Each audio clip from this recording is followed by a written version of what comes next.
بسم اللہ الرحمن الرحیم۔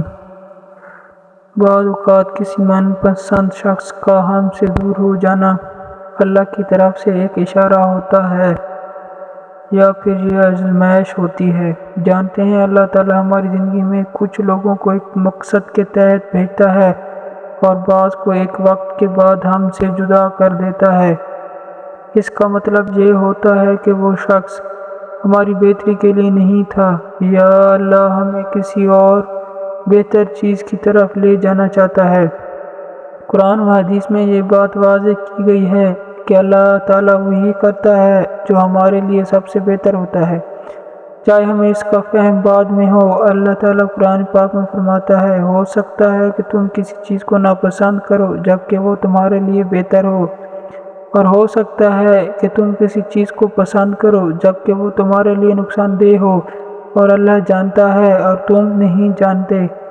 جب کوئی قریبی یا پسندیدہ شخص دور ہو جاتا ہے تو یہ اللہ کی طرف سے ایک آزمائش بھی ہوتی ہے تاکہ ہم اللہ پر بھروسہ کریں، صبر کریں اور اپنے تعلقات کو اللہ کے ساتھ مزید مضبوط کریں۔ شاید اللہ ہمیں کچھ سکھانا چاہتا ہے یا ہمیں کسی اور بہتر راستے پر ڈالنا چاہتا ہے۔ حدیث میں آتا ہے، جب اللہ کسی بندے سے محبت کرتا ہے تو اسے آزمائش میں ڈالتا ہے۔ اگر کوئی شخص ہمیں چھوڑ کر چلا گیا تو ہمیں یہ سوچنا چاہیے کہ کیا ہم نے اپنی محبت اور توجہ اللہ سے زیادہ کسی انسان پر مرکوز کر دی تھی۔ کیوں نہ کہ جب ہم کسی چیز یا شخص سے حد سے زیادہ محبت کرنے لگتے ہیں تو اللہ ہمیں یاد دلاتا ہے کہ اصل محبت اور توکل صرف اللہ پر ہونا چاہیے۔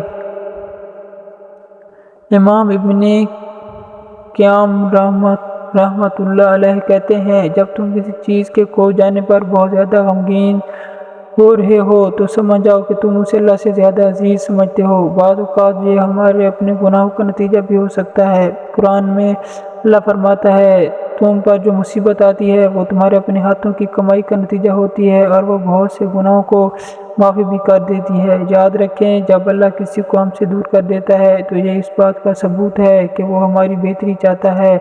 اس پر بھروسہ رکھیں، کیوں نہ کہ وہ ہمیشہ ہمارے لیے بہترین فیصلہ کرتا ہے۔